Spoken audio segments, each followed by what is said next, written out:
On October 20th, 2025, the internet broke.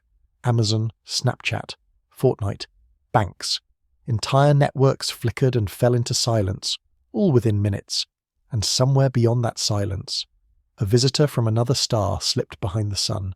3I Atlas, the third interstellar object ever discovered, vanished from every telescope on Earth at the exact moment our digital world collapsed. A coincidence, they said, a technical failure. But in a universe that runs on timing, how many coincidences does it take before you call it design? Stay until the end, because tonight we trace the outage, the orbit, and the possibility that something out there was responsible for this. If these mysteries pull you in the way they do me, hit that like and subscribe so you don't miss any part of the story as we continue to chase these stories. Comment with where you're tuning in from, what time it is there, and tell me, do you think we're getting the real story, or just the part they want us to believe?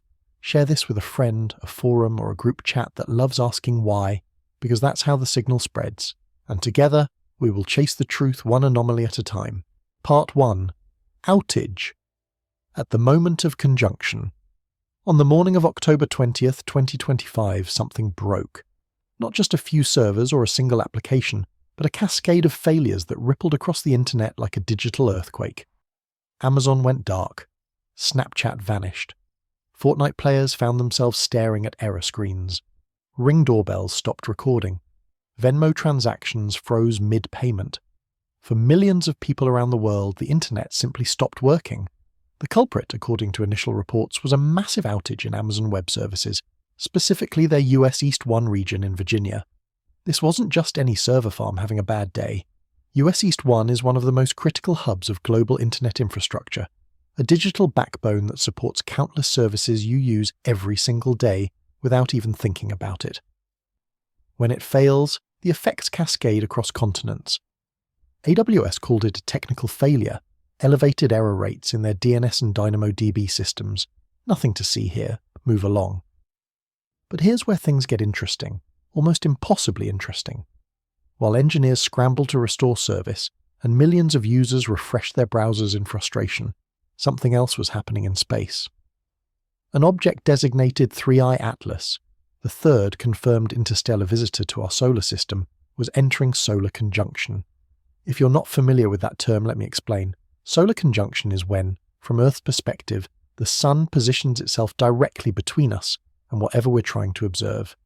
For astronomers, it's basically a cosmic curtain dropping over the stage right at the most important moment of the show. You can't see through the Sun.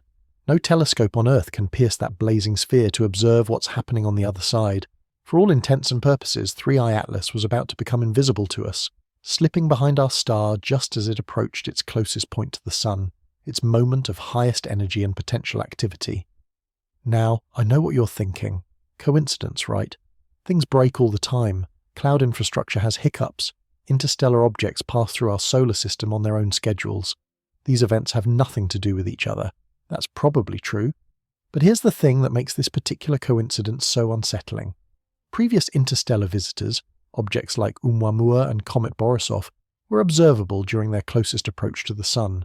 We could watch them the entire time, tracking their behavior, measuring their composition, documenting any changes. 3I Atlas is different. Its orbital geometry means it will reach its point of maximum solar influence. It's perihelion, while completely hidden from Earth's view. We're about to miss the most energetic, most dynamic phase of an interstellar object's journey through our solar system, because the Sun itself blocks our line of sight. So let me lay this out clearly. On October 20th, one of Earth's most critical pieces of digital infrastructure experiences a massive, unexplained failure. Less than 24 hours later, an object from outside our solar system, travelling on a hyperbolic orbit from the direction of the galactic centre, enters a period of total invisibility from Earth. 2 blind spots, one digital and one cosmic, opening at almost the same moment. Maybe it means nothing. Or maybe someone, or something, was counting on us not being able to see what happens next. Before we go further, let me give you some background on 3I Atlas. This object was discovered on July 1st, 2025, making it the third confirmed interstellar visitor after Oumuamua and Borisov. Its trajectory is hyperbolic, meaning it's not gravitationally bound to our Sun. It came from somewhere else, somewhere between the stars, and it's just passing through. Where it came from exactly, we can only approximate. Its inbound direction points roughly toward the constellation Sagittarius, which also happens to be the direction of the galactic center, the supermassive black hole around which our entire galaxy rotates. Whether that matters, we'll explore later. What matters now is that this object is real. It's here, and for the next week or so, we won't be able to see it at all. The online speculation started almost immediately. Forums and social media lit up with questions. Was the timing really just coincidence? Could someone have used the cloud outage as cover for unusual activity? What happens when the two most critical systems we depend on, our digital infrastructure and our cosmic observation network, both go dark at the same time? Most of these questions have no good answers yet, and that's precisely what makes them so compelling. We live in an age where we expect to know everything, to have eyes everywhere, to monitor every system and track every object. But on October 20th, we were suddenly blind in two directions at once. Here's why this matters beyond just the immediate inconvenience of your favourite apps being down for a few hours. Global infrastructure has become increasingly vulnerable, precisely because it's so centralised. A handful of cloud providers now control the majority of internet services. When one region of one provider fails, the cascading effects can shut down everything from social media to financial systems to emergency services. We've built a digital civilization on a surprisingly fragile foundation. At the same time, our cosmic observation network, all those telescopes and satellites and radar dishes scanning the sky, has significant blind spots. Solar conjunction is one of them. We simply cannot observe anything behind the sun, no matter how advanced our technology becomes. It's a fundamental limitation of our position in space. So what happens when those two vulnerabilities align?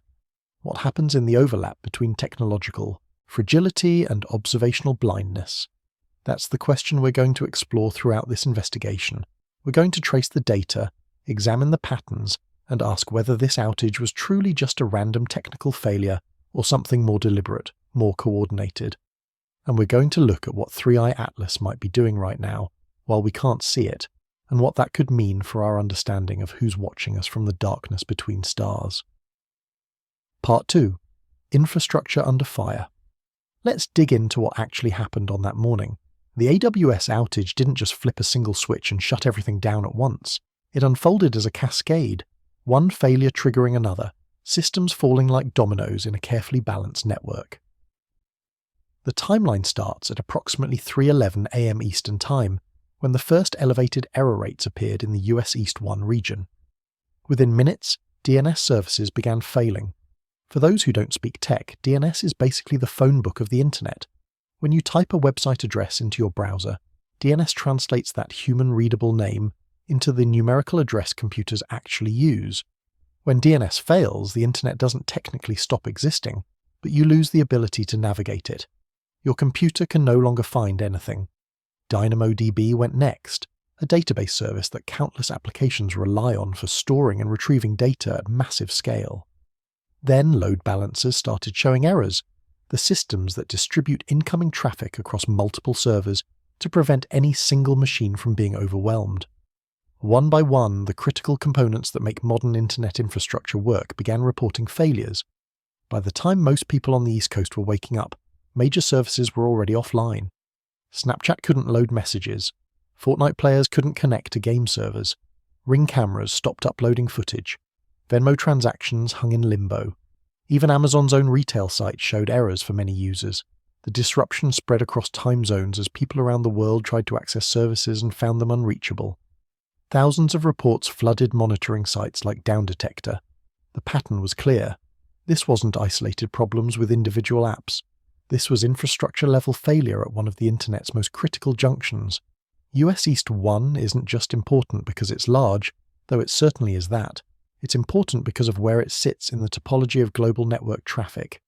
Major content delivery networks, streaming services, financial platforms, communication tools, and countless smaller applications all route through this region.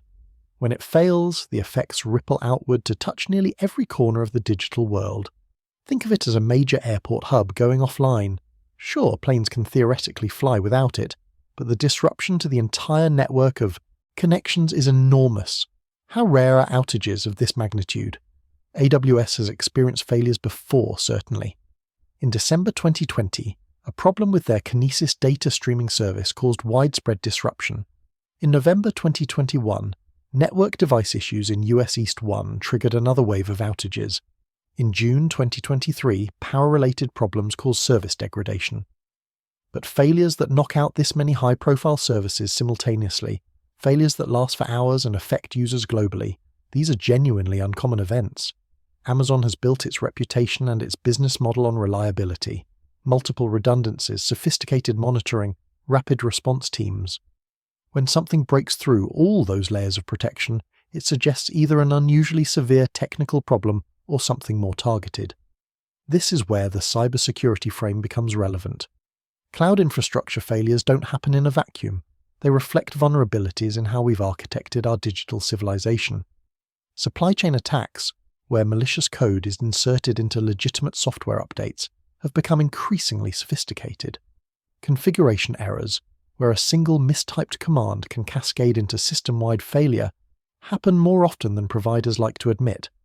State-sponsored threat actors, intelligence agencies and military cyber units from various countries actively probe cloud infrastructure looking for weaknesses. The centralization that makes cloud computing so efficient also makes it an incredibly attractive target. Compromise one region of one provider, and you potentially affect millions of users and thousands of businesses simultaneously. Could a targeted actor exploit a global blind spot? That's the question that keeps security researchers awake at night. Imagine you're planning a sophisticated operation, something you want to do without being observed or detected. You need a window of opportunity, a moment when the defenders aren't watching or can't respond effectively. In infrastructure terms, a cloud outage creates exactly that kind of window. Monitoring systems go offline, security tools lose visibility, incident response teams scramble to restore basic functionality, rather than hunting for subtle signs of intrusion.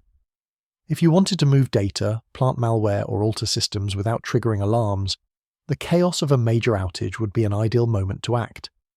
Now add the cosmic element. While terrestrial monitoring systems are degraded or offline, an interstellar object enters solar conjunction, becoming unobservable to every telescope on Earth. Two blind spots, digital and cosmic, opening simultaneously. If someone wanted to conduct operations in both domains without being seen, this would be the moment to do it. I want to be clear that this is speculation, not proven fact. There's no public evidence of coordination between the AWS outage and 3i Atlas's conjunction, but the pattern is striking enough that it demands attention. In astronomy, we call it a blind window when an object passes behind the sun. In infrastructure security, we might call it a cloud blind window when monitoring and defensive systems fail. The terminology is different, but the concept is the same. Invisibility creates opportunity. Cloud operations leaders have been warning about exactly this kind of vulnerability for years. The industry is consolidated around a small number of massive providers. Amazon, Microsoft, and Google control the majority of cloud infrastructure. When you concentrate that much of the internet's functionality in so few hands, you create single points of failure with enormous consequences.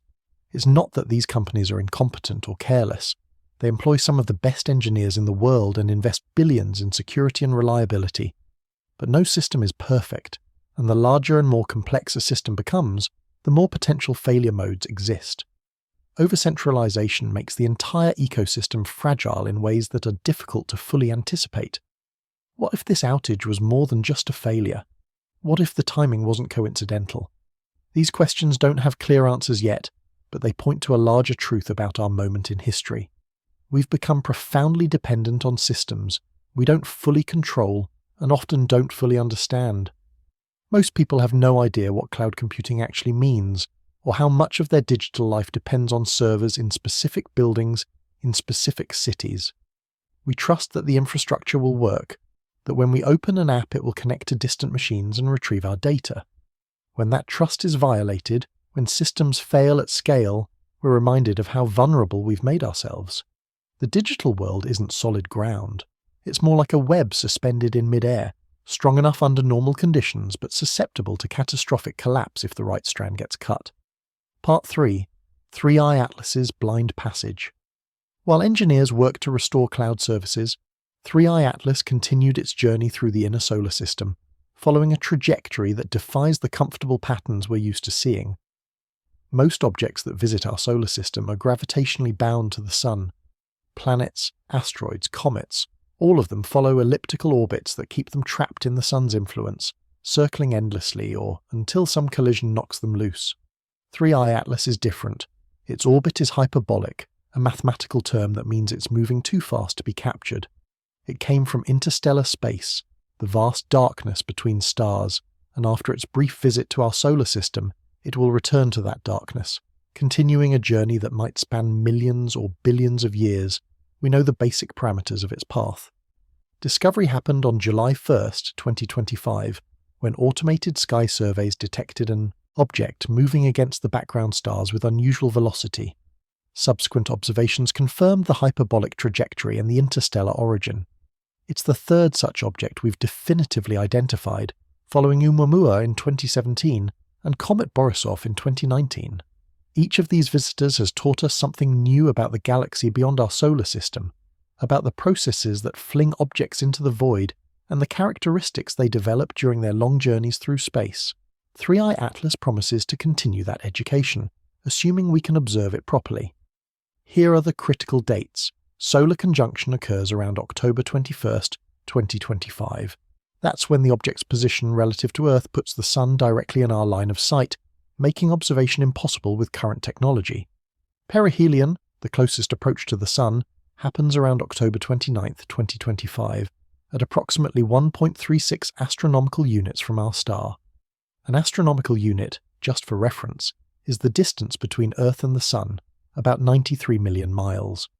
So 3i Atlas won't get as close to the Sun as Earth orbits, but it will get close enough to experience significant solar heating and radiation pressure.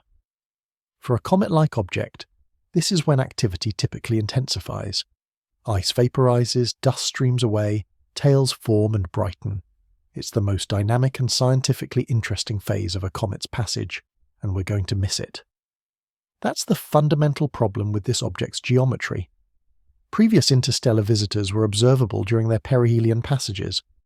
When Oumuamua reached its closest point to the Sun, telescopes around the world tracked it continuously, measuring changes in brightness, searching for outgassing or fragmentation, analyzing its unusual elongated shape. When Comet Borisov made its approach, we documented its composition, its tail structure, its carbon monoxide emissions. We gathered data that told us something about the star system it came from and the conditions it experienced during its interstellar journey. With 3i Atlas, we get none of that. The geometry of its orbit means that during its most energetic phase, it's hidden behind the Sun. By the time it emerges from conjunction and becomes observable again, perihelion will be over. Whatever happened during those hidden days, whatever changes or activities occurred, we'll only see the aftermath. This is historically unusual. Interstellar objects are rare enough that we've only confirmed 3 of them, ever. Each one is precious from a scientific standpoint, a messenger from beyond our solar system carrying information about conditions we can't directly observe. To have one of these rare visitors pass through its highest energy phase, while unobservable, is frustrating in the extreme. It's like having a once-in-a-lifetime opportunity to interview someone with crucial knowledge, only to have them whisper their answers while a jet engine roars in the background. You know the information is there, but you can't access it. The trajectory itself has some interesting characteristics. 3i Atlas's orbit is inclined about 5 degrees relative to the ecliptic, the plane in which Earth and most other planets orbit the Sun. 5 degrees doesn't sound like much, but for an interstellar object it's actually quite small.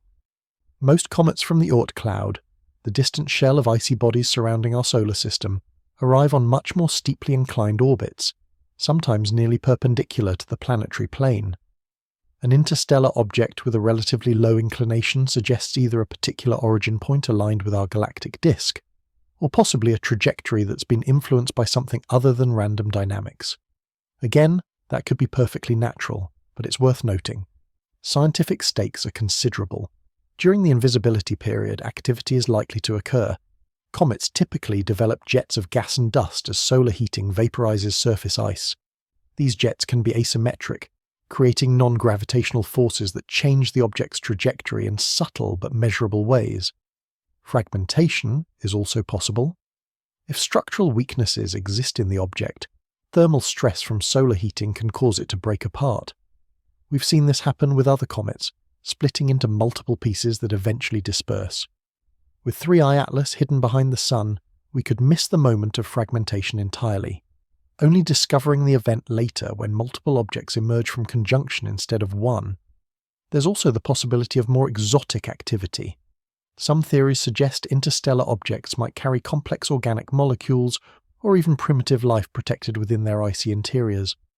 As solar heating penetrates the surface, these materials could be released and potentially detected through spectroscopy. But you have to be watching at the right moment to catch those signatures before they dissipate into space. Missing perihelion means missing that critical observation window. Whatever 3I Atlas releases during its closest approach to the Sun, whatever chemical or physical changes occur, we're likely to see only indirect evidence after the fact. So we have parallel blind windows again. Telescopes on Earth lose sight of an interstellar object precisely when it becomes most interesting.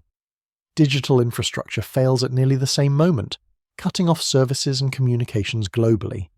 Two systems losing visibility simultaneously, one cosmic and one technological.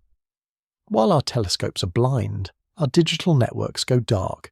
The coincidence might mean nothing, or it might mean everything. What happens when no one is watching? What occurs in the gaps between our observations? These aren't just philosophical questions. They have practical implications for how we understand both the cosmos and our own technological civilization. Part 4. Anomalous Trajectories and Engineering Footprints. 3I Atlas hasn't been a typical interstellar visitor, not that we have enough examples to confidently define typical. From the earliest observations, this object displayed characteristics that puzzled researchers. The spectroscopic analysis, which reveals the chemical composition by examining light reflected or emitted by the object, showed unusual patterns. High concentrations of carbon dioxide, more than you'd expect from a typical comet. Significant nickel content, suggesting a composition more like an asteroid than an icy body. And surprisingly low water content, which is strange for an object that appears to be outgassing and showing some comet-like behavior. Hubble Space Telescope observations added another puzzle.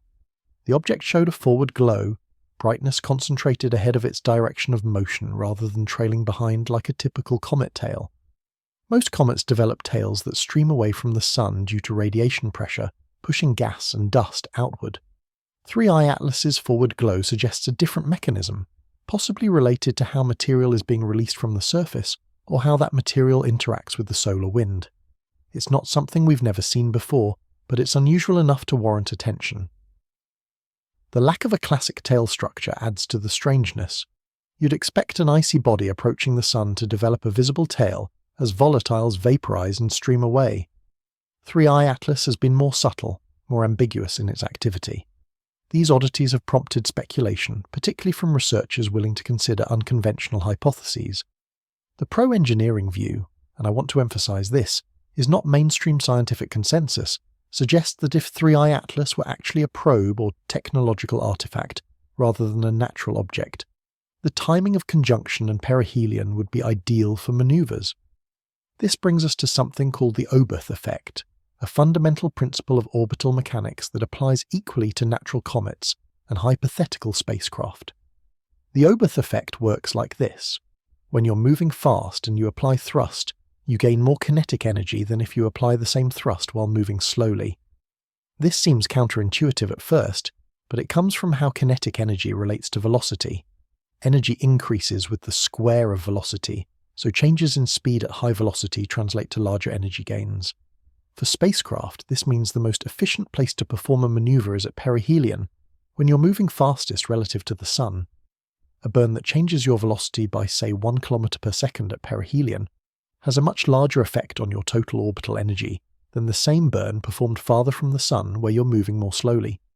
If 3I Atlas were a probe, and, again this is speculative, perihelion would be the ideal moment to perform a trajectory correction, deploy sub-probes, or change velocity to target a specific destination.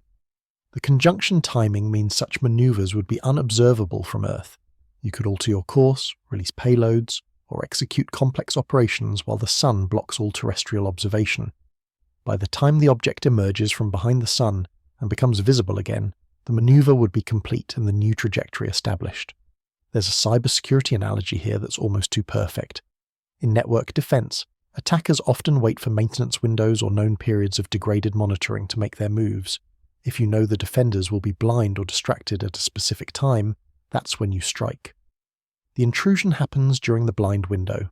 By the time monitoring systems come back online, you've already established your foothold, moved your data, or executed your payload. The post-incident forensics might eventually reveal what happened, but the crucial action occurred in the gap. I need to be clear about the mainstream scientific view here. Most astronomers and planetary scientists argue, quite reasonably, that natural cometary physics can explain Three-Eye Atlas's oddities. Unusual composition could reflect formation conditions in a different stellar system. Forward glows and asymmetric activity have been observed in other comets and attributed to specific outgassing patterns or surface properties. The lack of a prominent tail might just mean the object has less volatile material than typical comets, or that its surface has been processed by cosmic rays during its interstellar journey. Every unusual characteristic taken individually has potential natural explanations.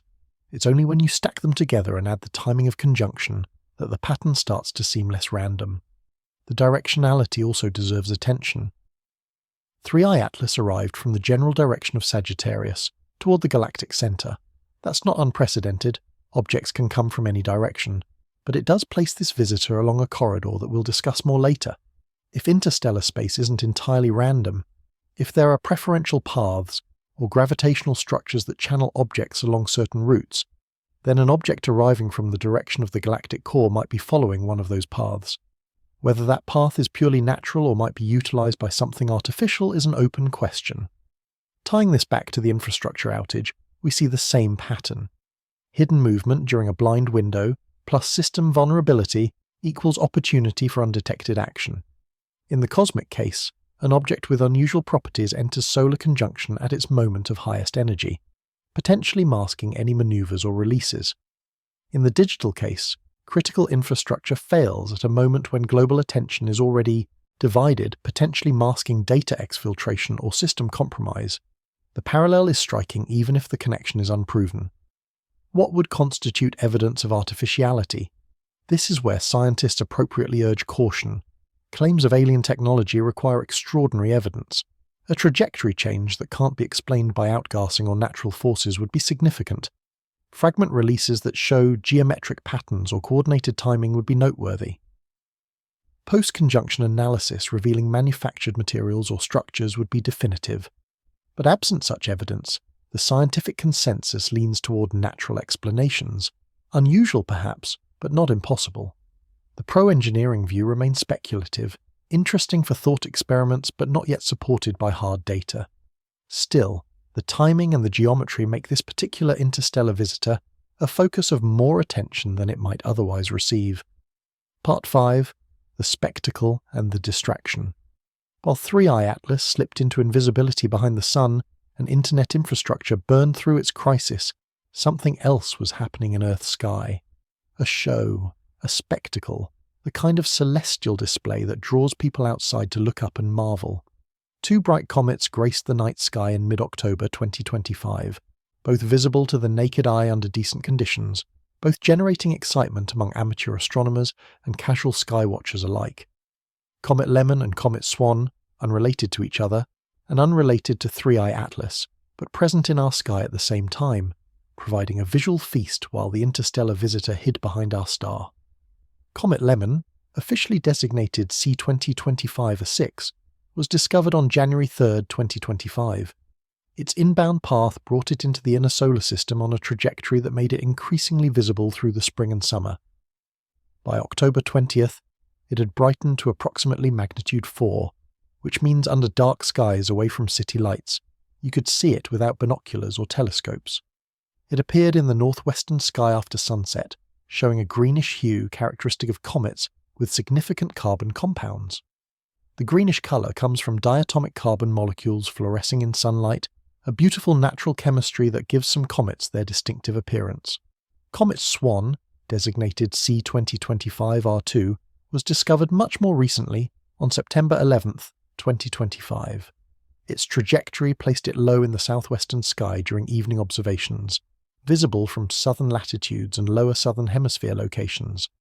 Not as bright as Lemon, but still accessible to patient observers with clear horizons. Two comets visible simultaneously is uncommon but not unprecedented. It happens occasionally when the random timing of cometary orbits brings multiple objects into the inner solar system at once. For anyone paying attention to the sky, October 2025 offered an unusual opportunity to observe multiple comets in a single night. Then there was the Orionid meteor shower, an annual event that peaks every year around October 20th through 22nd. The Orionids are debris from Comet Halley, particles shed during that famous comet's previous passes through the inner solar system. As Earth's orbit carries us through this debris stream, particles slam into our atmosphere at high velocity, burning up in brief streaks of light we call meteors or shooting stars. The peak night for the Orionids in 2025 fell right on October 20th into 21st, the same window when 3i Atlas entered conjunction and AWS experienced its outage. Observers with clear skies could expect to see 10 to 20 meteors per hour at the peak, bright streaks appearing to radiate from the constellation Orion. So picture the scene. Visible comets in the northwest and southwest sky, glowing green and leaving faint tails, meteors streaking across the sky every few minutes, remnants of the most famous comet in human history. A spectacular celestial display, the kind that gets people to put down their phones and actually look up for a few minutes. And behind the sun, hidden from all observation, an interstellar object reaches its closest approach to our star while simultaneously thousands of miles below in Virginia, critical internet infrastructure fails and millions of digital services go offline. The contrast is almost theatrical. The visible versus the hidden. The spectacle versus the silence. What we can see draws our attention naturally.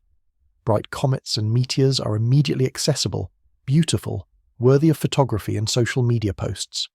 What we can't see, an interstellar object behind the sun and the inner workings of cloud data centers, these things remain abstract, easy to ignore until something goes wrong. There's a psychological principle at work here. Humans are wired to notice movement, light, and change. We're drawn to the visible and obvious, while the subtle and hidden often escapes our attention entirely. Magicians use this principle constantly. While they direct your attention to one hand or one part of the stage, the actual trick happens elsewhere, in the blind spot created by your focused attention. Could the same principle apply on a cosmic or infrastructural scale? If someone wanted to do something unobserved, would you time it to coincide with a distraction?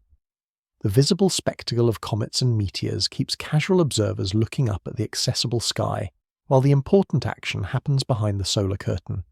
The internet outage dominates headlines and user attention, while deeper activities could theoretically occur in the chaos and degraded monitoring. I'm not claiming this actually happened, but the pattern fits a recognizable template. Distraction while critical systems go dark, spectacle while the real action unfolds in silence. Infrastructure systems work similarly. When major failures occur, attention and resources flow toward restoring basic functionality. Engineers focus on getting services back online, communicating with users, managing the crisis. Less visible security monitoring might receive reduced attention during those critical hours. If you wanted to move through a network undetected, a period of major outage response would provide cover. Not because defenders are incompetent, but because they're rationally prioritizing immediate problems over subtle anomalies that might only become apparent later. The meteor shower adds another layer. October 20th has been special for meteor observers for as long as humans have been watching the sky. The Orionids peak on this date every year like clockwork, a predictable celestial event. Anyone planning something and wanting to know when skywatchers would be looking up rather than monitoring other systems could simply check the astronomical calendar. Again, this might be reading patterns into coincidence, but the timing is at minimum interesting. Multiple visible celestial events drawing attention upward, while an invisible interstellar object and critical digital infrastructure both enter their own blind windows. I want to emphasize that Comet Lemon, Comet Swan, and the Orionid meteor shower are completely natural phenomena following predictable celestial mechanics. There's no suggestion these events are anything other than what they appear to be. The point is about attention and where it flows. Visible, accessible phenomena naturally attract our focus. Hidden or technical phenomena require deliberate effort to monitor and understand. When the visible and the hidden both become active simultaneously, our attention defaults to what we can directly perceive. What happens in the gaps, in the spaces we're not watching, remains uncertain until we specifically investigate. Part 6. Sagittarius, Traffic Lanes and Hidden Corridors. Let's expand the frame beyond this single event and ask a larger question. Could the galaxy itself have structure that influences how objects move through it? Not just the obvious gravitational wells of stars and planetary systems, but preferential corridors, streams, or highways that channel interstellar traffic along specific paths. This idea might sound like science fiction, but there's actually legitimate physics behind it. The galaxy isn't uniformly distributed mass. It has structure, density variations, currents of dark matter, stellar streams where groups of stars move together, and gravitational potentials that guide the motion of objects over enormous timescales. 3I Atlas entered our solar system from the approximate direction of Sagittarius, toward the galactic center. That's the direction where the supermassive black hole at the heart of our galaxy resides, along with the densest concentration of stars in the Milky Way. Objects coming from that direction have traveled through the most gravitationally complex region of the galaxy, where stellar encounters are more common and dynamical interactions more frequent. If any part of the galaxy might act as a source or channel for ejected objects, the central regions would be a prime candidate. Dense stellar populations mean more close encounters, which means more opportunities for objects to be flung onto escape trajectories that send them wandering through interstellar space. Recent studies have been mapping the gravitational structure of the galaxy with increasing precision. Surveys like Gaia, which measures the positions and velocities of billions of stars, have revealed stellar streams, groups of stars that were once part of globular clusters or dwarf galaxies, but have been torn apart by tidal forces and stretched into long filaments. These streams follow specific orbital paths determined by the galaxy's gravitational potential. Dark matter, the mysterious substance that outweighs ordinary matter 5-to-1 but interacts only through gravity, also has structure.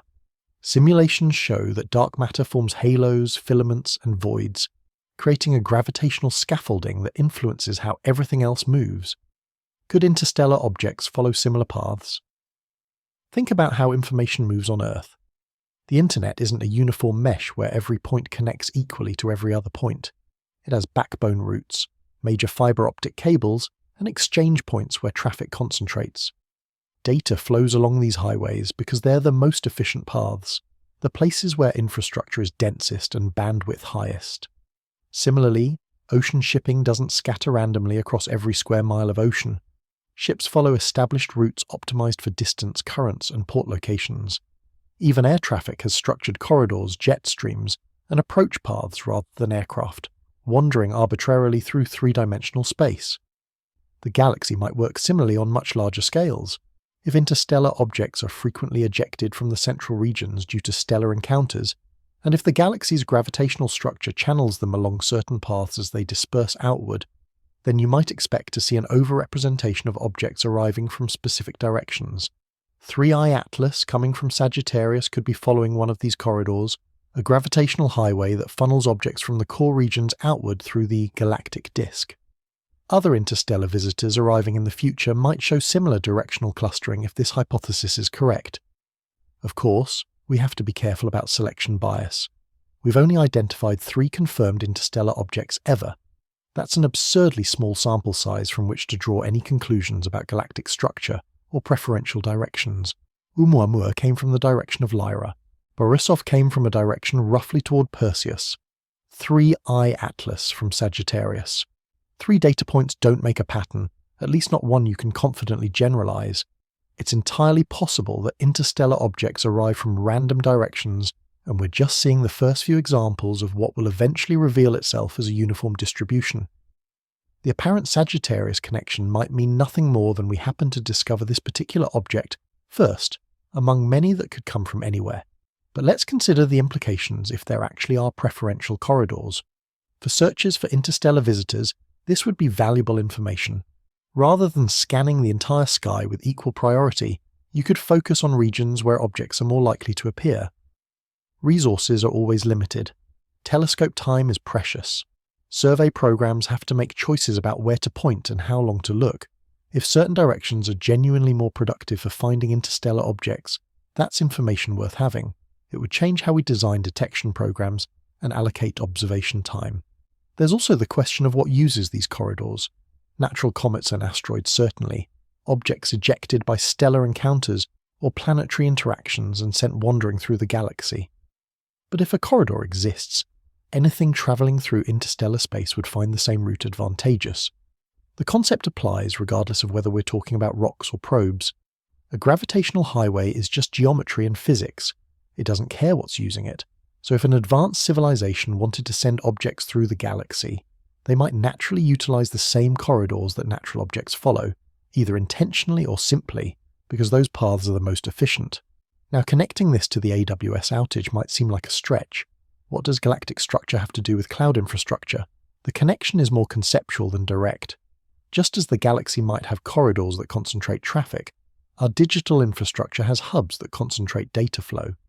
US East 1 is such a hub, a critical node in the network where an enormous volume of traffic passes through, and disruption at that hub has cascading effects throughout the entire system, just as a disruption in a galactic corridor might affect the distribution of interstellar objects.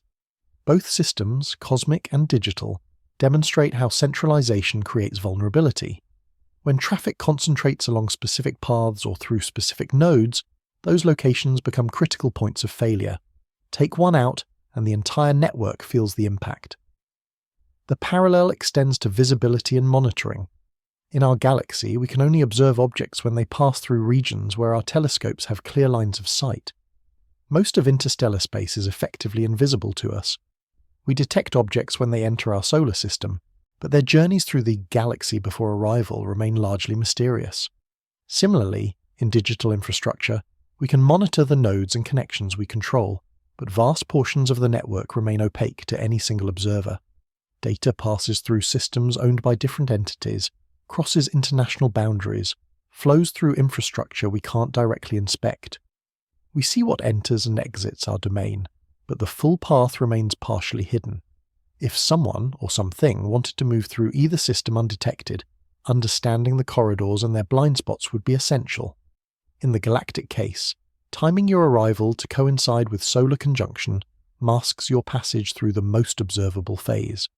In the infrastructure case, disrupting a critical hub degrades monitoring across dependent systems, creating opportunities for undetected action. Whether these patterns connect to each other or simply reflect common principles of how complex systems work is an open question. But the conceptual similarity is striking enough to warrant consideration. What this means for future investigations is clear. If we want to find more interstellar visitors, we should pay special attention to potential corridors, regions where galactic structure might funnel objects toward us. If we want to secure our digital infrastructure, we need to reduce centralization and create redundancy so that no single hub's failure can cascade globally. Both approaches require understanding structure, mapping the hidden architecture that determines how objects and information flow through their respective systems. Part 7. Data suppression, classified orbits and cloud black boxes. There's another dimension to this story that makes definitive answers difficult. The question of what information exists but remains unavailable. In both astronomy and cloud infrastructure, not all data is public. Some observations are embargoed for scientific reasons, some details are withheld for competitive advantage, and some information is classified for national security. When major events occur, the gaps in public knowledge become more apparent and more frustrating. We know something happened, but the details that would let us understand exactly what and why remain locked behind closed doors or inside proprietary systems.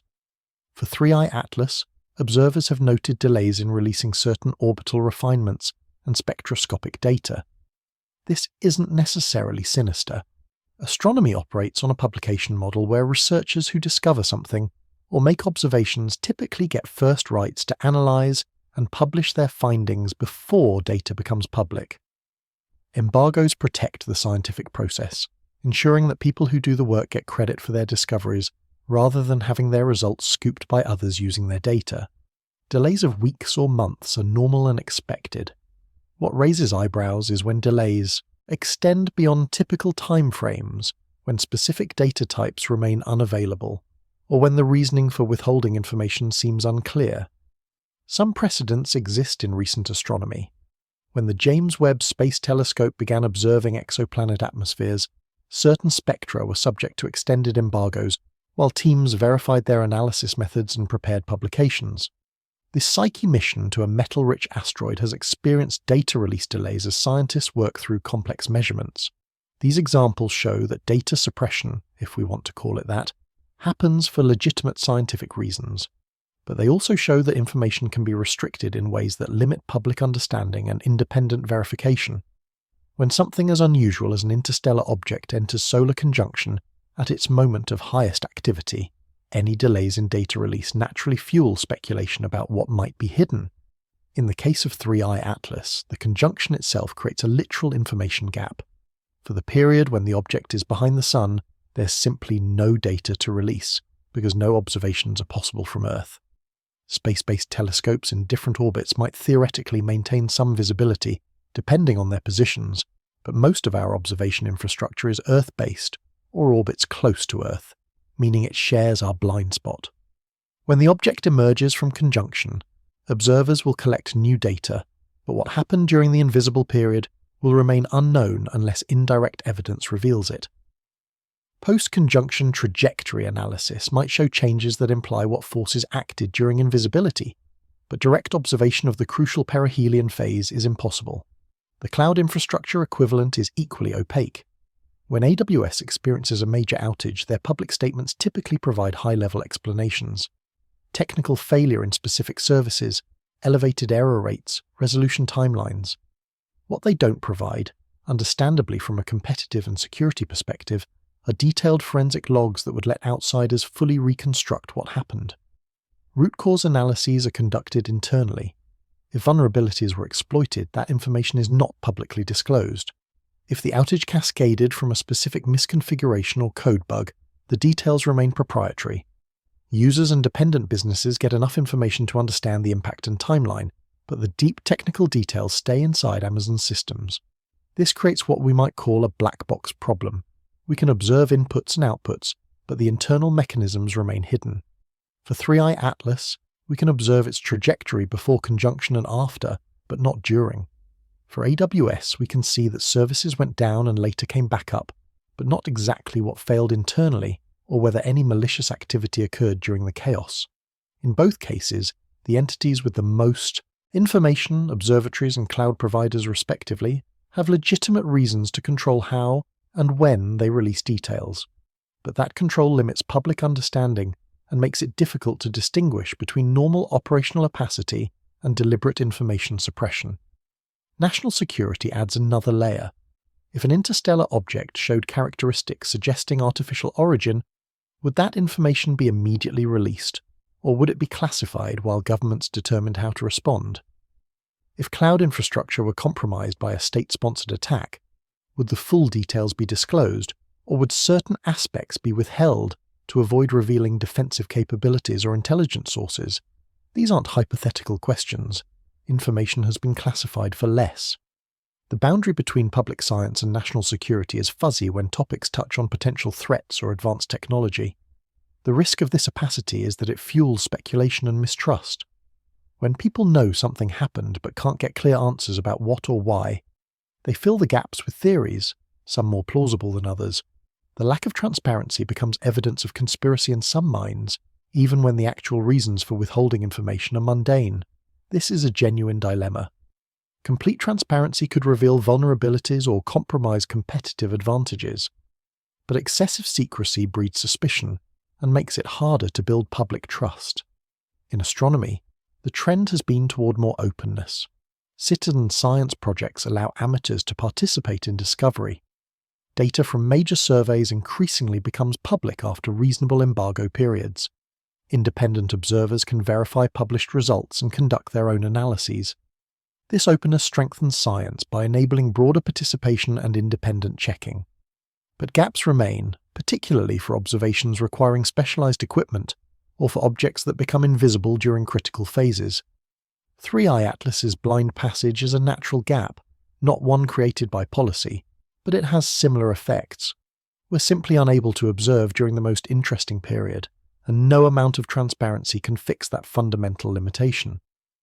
For digital infrastructure, transparency is improving but remains far behind astronomy. Cloud providers share high-level metrics about uptime and performance, but detailed operational data stays internal. Security researchers sometimes publish findings about vulnerabilities, but coordinated disclosure practices mean delays between discovery and public release. When major incidents occur, postmortems provide some information but rarely complete forensic details. The balance between operational security and public accountability continues to evolve, with different providers taking different approaches. What we're left with is uncertainty. Did 3i Atlas do anything unusual during conjunction? We won't know until post-conjunction observations reveal changes or anomalies. Did the AWS outage involve more than just technical failure?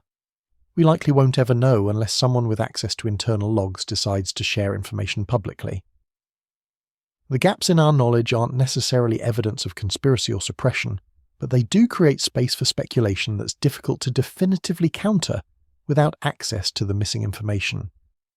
Part 8. Loeb, the Probe Hypothesis and Cloud Warfare.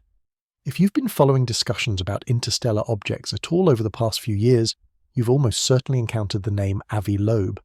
He's a Harvard astrophysicist with an impressive publication record and a willingness to consider hypotheses that many of his colleagues find too speculative. Loeb rose to widespread public attention with his arguments about Oumuamua, the first confirmed interstellar visitor. He suggested, based on the object's unusual acceleration and elongated shape, that we should seriously consider the possibility of artificial origin, perhaps a light sail or probe from another civilization.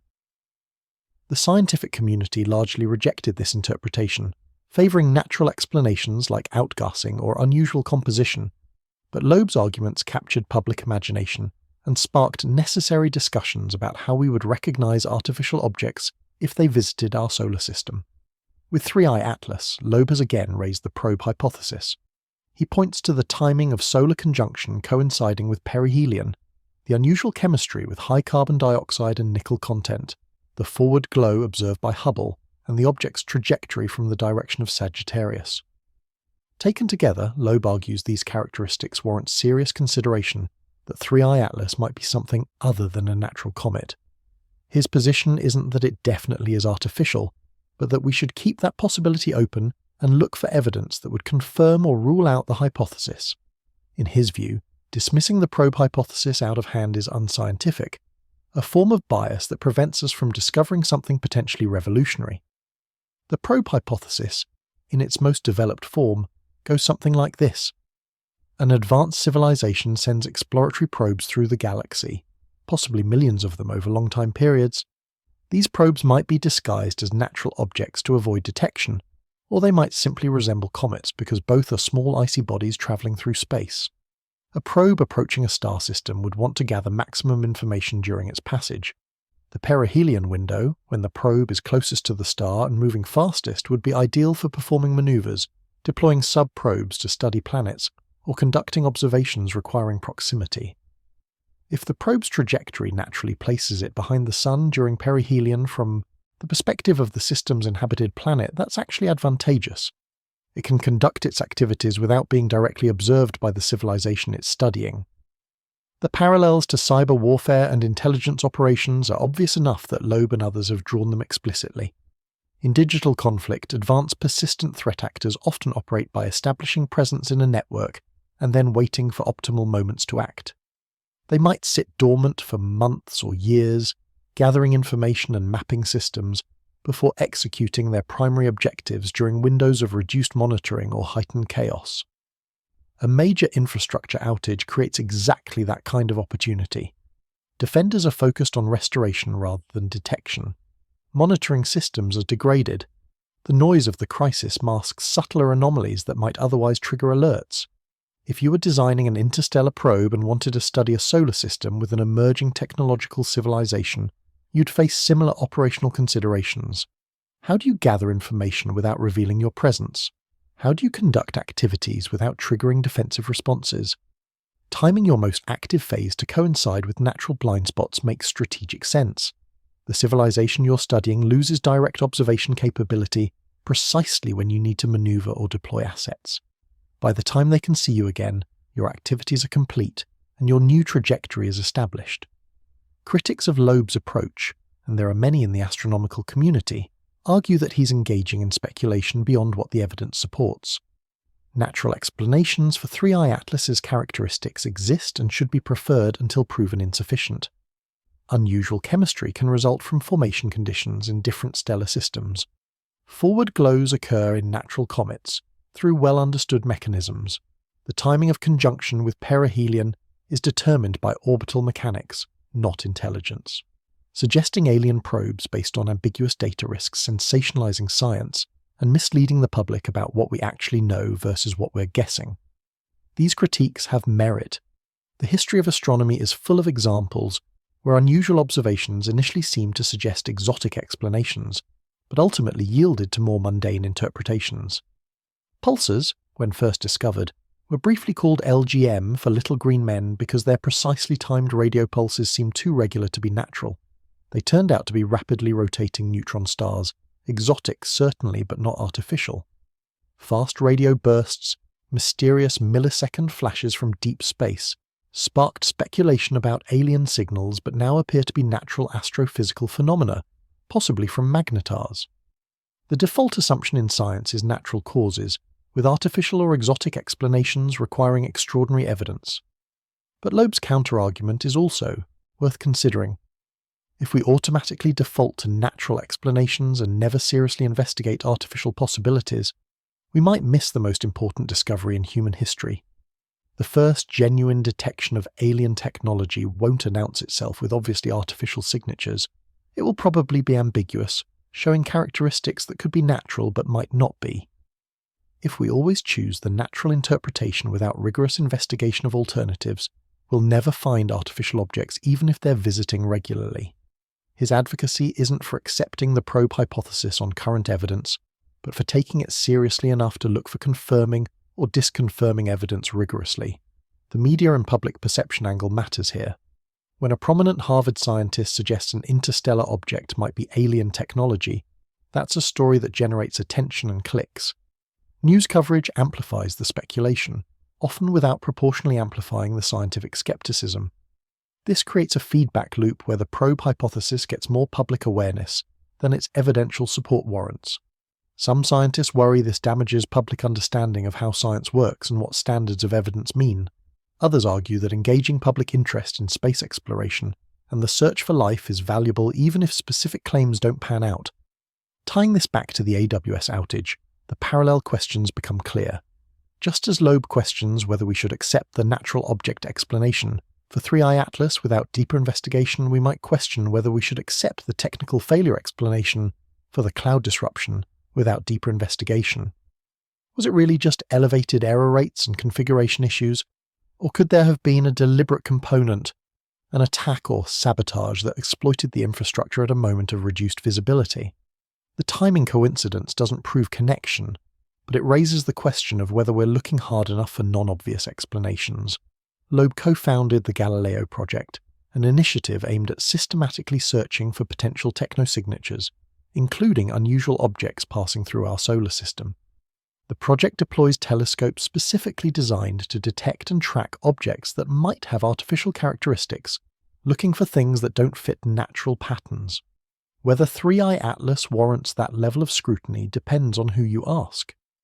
For Loeb and like-minded researchers, every interstellar visitor deserves careful investigation for possible artificial origin. For most astronomers, natural explanations remain far more likely, and speculative alternatives just distract from solid science. What makes this particular case interesting is the visibility gap. If 3I Atlas does something revealing during conjunction, we won't see it directly. We'll only detect indirect evidence afterward, anomalies, in trajectory or composition that require explanation. That's not ideal for testing the probe hypothesis. You want continuous observation to catch unambiguous artificial behaviors in real time. A gap in observation, especially one coinciding with the object's most dynamic phase, makes definitive conclusions harder regardless of which hypothesis you favor. Part 9. Energy, Maneuver, Windows and Hidden Burns. Let's talk about energy and orbital mechanics, the physics that governs how objects move through space and what's possible during different phases of a trajectory. This might seem technical, but it's crucial for understanding why the conjunction and perihelion timing matters so much, both for natural comets and for hypothetical probes. The core concept is something called the Oberth effect, named after Hermann Oberth, one of the founding fathers of rocketry. The Oberth effect tells us that if you want to change an object's trajectory most efficiently, you do it when the object is moving fastest. Here's why this works. Kinetic energy, the energy of motion, depends on velocity squared. Double your speed and your kinetic energy quadruples. When you apply thrust to change your velocity, the effect on your total energy depends on your current speed. If you're moving slowly and you add 1 kilometer per second to your velocity, the energy change is relatively small. If you're already moving at 10 kilometers per second and you add 1 more kilometer per second, the energy change is much larger. This might seem counterintuitive. You're adding the same velocity change either way, but the energy effect is vastly different because energy scales with velocity squared. For an object orbiting the Sun, the fastest point in the orbit is perihelion, the closest approach. This is where gravitational acceleration has been pulling on the object most strongly, converting gravitational potential energy into kinetic energy. For 3I Atlas, perihelion occurs at approximately 1.36 astronomical units from the Sun around October the 29th, 2025. At that point, the object is moving faster than at any other point in its trajectory through our solar system. If you wanted to perform a maneuver, a propulsive burn to change velocity or direction, perihelion is the optimal moment. The same thrust that would produce a modest trajectory change elsewhere in the orbit produces a much larger change at perihelion. Natural comets show something analogous.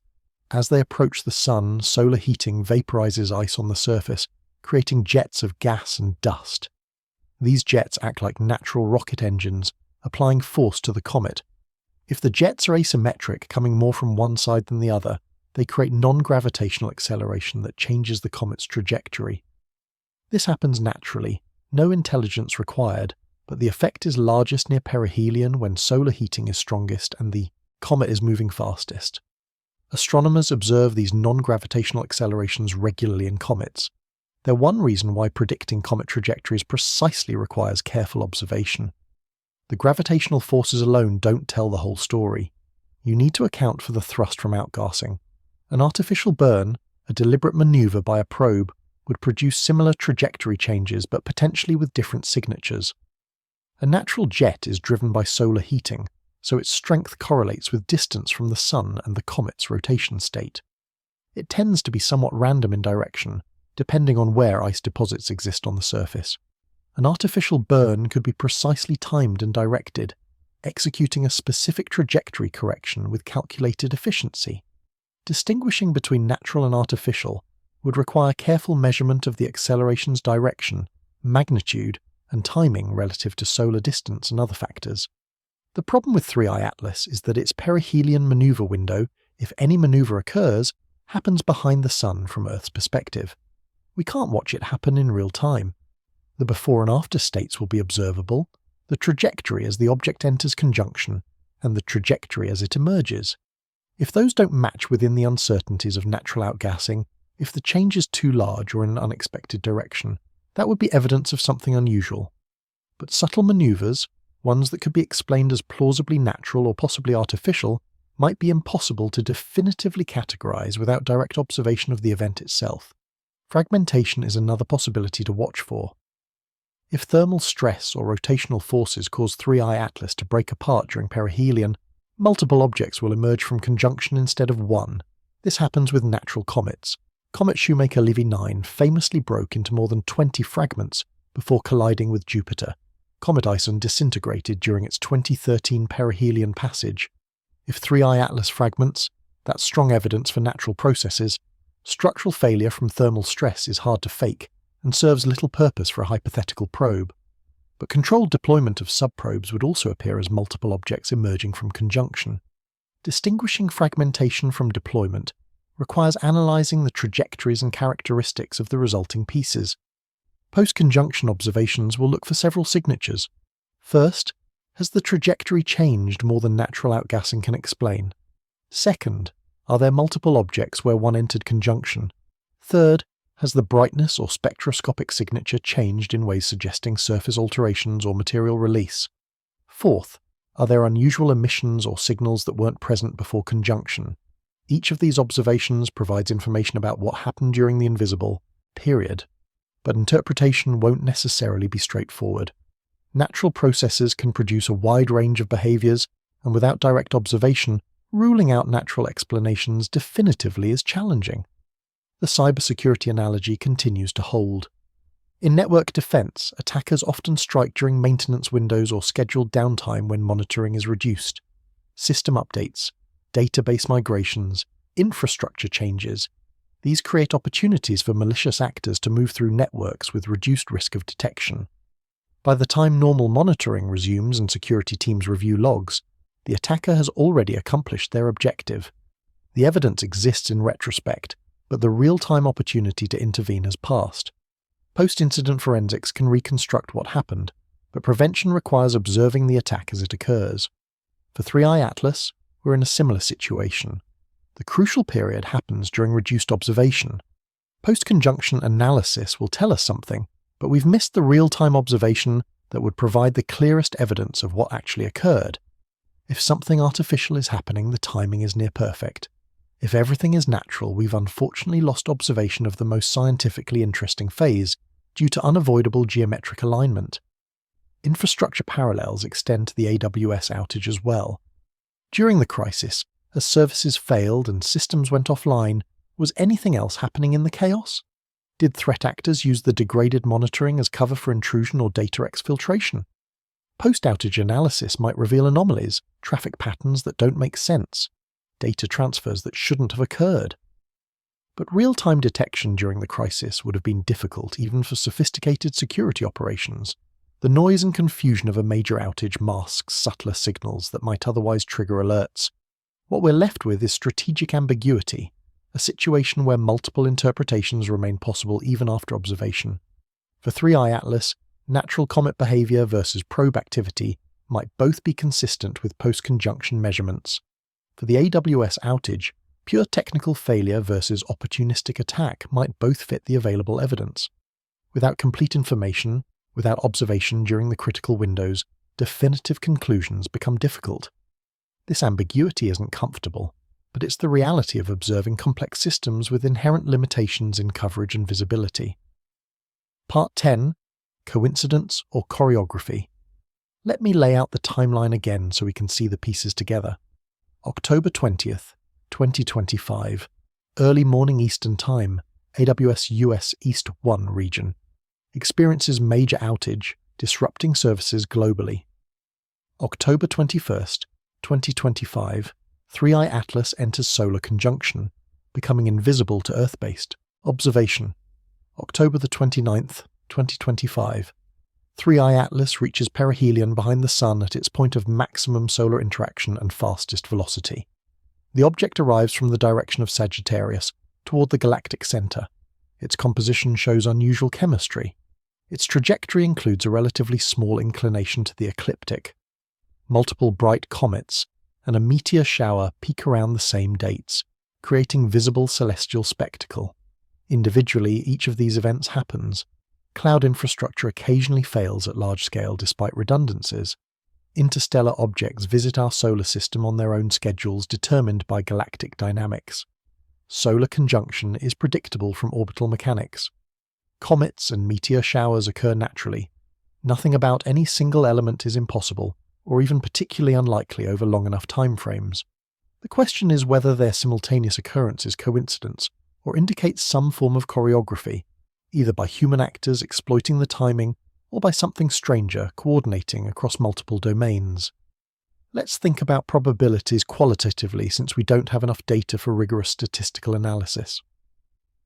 Major AWS outages affecting US East 1 happen perhaps once or twice per year in any given year. Interstellar objects visit the inner solar system perhaps a few times per decade based on current detection rates, though our detection capability is still improving, so the true rate might be higher. Solar conjunction happens for any given object exactly once during its passage through the inner solar system, but whether that conjunction coincides with perihelion depends on orbital geometry. For 3i Atlas, the conjunction perihelion alignment is a feature of its specific hyperbolic trajectory, not something that changes. The overlap of a major infrastructure outage with an interstellar object's conjunction is, on the surface, unlikely. These are independent systems operating on completely different scales. One is human technology in a specific location on Earth, the other is cosmic mechanics playing out across astronomical distances. You wouldn't expect them to correlate unless something connects them. That connection could be coincidence, genuinely random overlap that's bound to happen occasionally if you wait long enough. Or it could be coordination, either someone exploiting the cosmic timing to mask terrestrial activities, or something beyond our current understanding operating across both domains. Humans are pattern-seeking animals. This is a feature, not a bug. Our brains evolved to detect patterns because pattern recognition helps survival. The rustle in the grass might be wind, or it might be a predator. The pattern-seeking brain that assumes predator and prepares to flee survives more often than the brain that assumes wind and gets eaten. But this strength becomes a liability when we see patterns in randomness, when we connect unrelated events and construct narratives that feel compelling but aren't actually supported by evidence. Psychologists call this illusory correlation or apophenia, the tendency to perceive meaningful connections between unrelated things. So we have to ask ourselves honestly, are we seeing a real pattern here or manufacturing one from coincidence? The honest answer is we don't know yet. The timing is unusual enough to warrant attention. The conjunction of a cosmic event with infrastructure failure, both creating blind spots in their respective domains, is at minimum striking. But striking isn't the same as significant. Random chance produces surprising coincidences regularly. The lottery winner who dreamed the winning numbers didn't actually predict the future through some mystical connection. Among millions of players, someone's random dream will match random numbers purely by chance. The pattern emerges from the statistics of large numbers, not from meaningful connection. However, if we shift from coincidence to choreography, the implications expand dramatically. Choreography implies planning, intelligence, intentionality.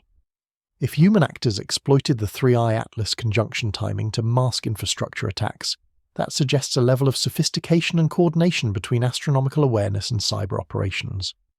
Nation-state actors certainly have that capability. Intelligence agencies monitor all kinds of information, including astronomical events, looking for opportunities and cover. Using a cosmic blind window as timing for a terrestrial operation isn't beyond current human capability. It would require prior planning, waiting for the right moment, then executing when observation conditions align. If the choreography extends beyond human actors, if something about 3i Atlas itself connects to the infrastructure disruption, we're in radically different territory. That would require technology far beyond our current capabilities. The ability to coordinate physical objects across astronomical distances with precise timing relative to Earth-based systems. It would require knowledge of our infrastructure vulnerabilities, either through observation or through principles that apply universally to technological civilizations. This hypothesis sounds like science fiction, and maybe it is, but it's worth considering what evidence would support or refute it. What would shift you personally from coincidence to intent? This is a question worth asking yourself. For some people, the current coincidence is already suspicious enough to lean toward intentional coordination. For others, no amount of coincidence would be convincing without direct evidence of mechanism, something that shows how the events are actually linked. Scientific thinking generally demands the latter. Coincidence alone, no matter how unlikely, isn't evidence of causation. You need a mechanism, a way that one event could produce or coordinate with the other. Without that mechanism, you're just noting that two things happened at similar times. The cyber warfare parallel offers one potential mechanism. An advanced actor, human or otherwise, wanting to conduct operations on Earth without detection, could time those operations to coincide with reduced observation capability. Solar conjunction creates a cosmic blind spot. Infrastructure disruption creates a terrestrial blind spot. Acting in the overlap of those blind spots maximizes the chance of remaining undetected. This is tradecraft that current intelligence agencies understand and use. The unusual element would be coordinating terrestrial operations with cosmic geometry, which requires either extremely long-term planning or the ability to influence when events occur. If we assume coincidence instead of choreography, what does that tell us? It reveals our fragility and our observational limits without requiring any exotic explanation. Cloud infrastructure is vulnerable to failure, whether from technical problems, configuration errors, or deliberate attack.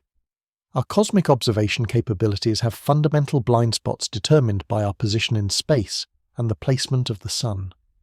These vulnerabilities exist independently and will occasionally overlap by pure chance. The lesson is about resilience and redundancy, about not depending too heavily on single points of failure in either technological or observational infrastructure. Philosophically, the choreography hypothesis forces us to confront our role in the universe. Are we observers watching cosmic events unfold, or are we participants in something larger that includes us, whether we realize it or not? If advanced intelligences exist and occasionally interact with or observe developing civilizations like ours, how would we recognize those interactions? They might not announce themselves. They might operate subtly, exploiting our blind spots, working in the gaps between our observation capabilities. We assume we would know if something extraordinary were happening, but that assumption might be naive.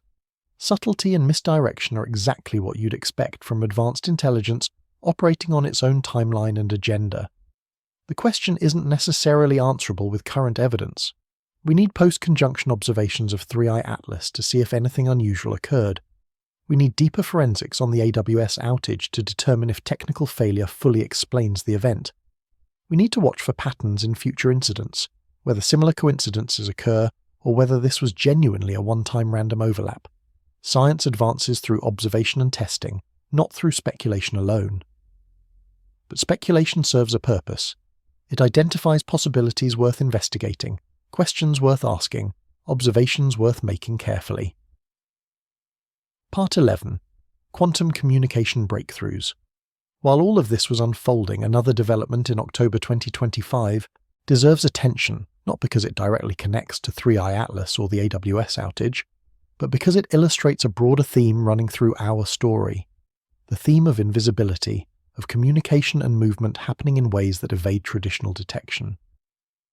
In October 2025, multiple research groups announced record-setting achievements in satellite-based quantum entanglement and quantum communication. These experiments demonstrated the ability to maintain quantum states across continental distances, establishing links that are theoretically immune to classical eavesdropping. The technology is still experimental, not yet deployed at scale, but the breakthroughs represent a significant step toward communication networks that operate in fundamentally invisible ways.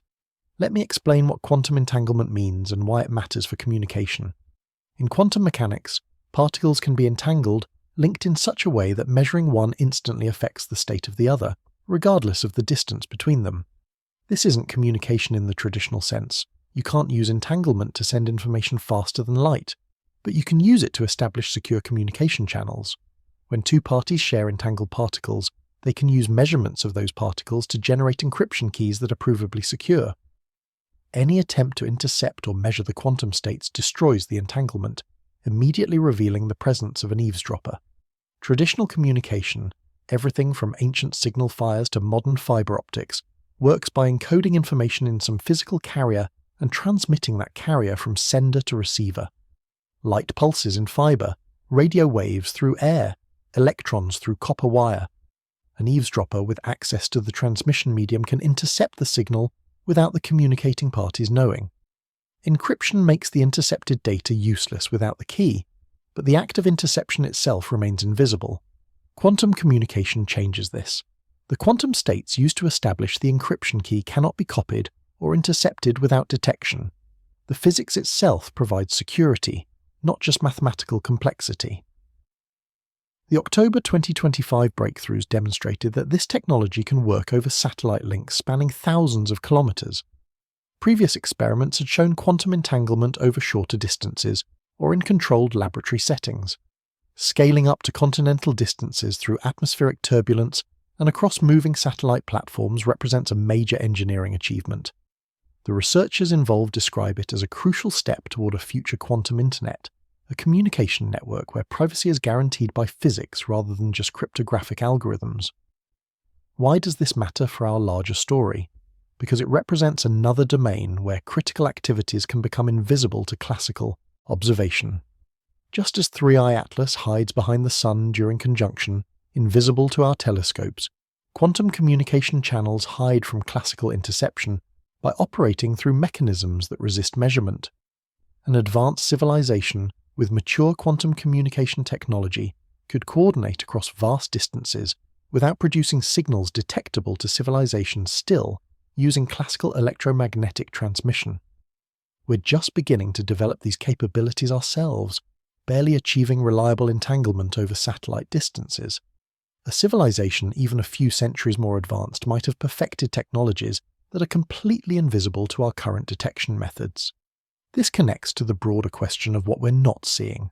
Our search for techno-signatures, evidence of advanced civilizations elsewhere in the galaxy, focuses largely on signals we know how to detect. Radio transmissions, optical laser pulses, megastructures that alter stellar spectra.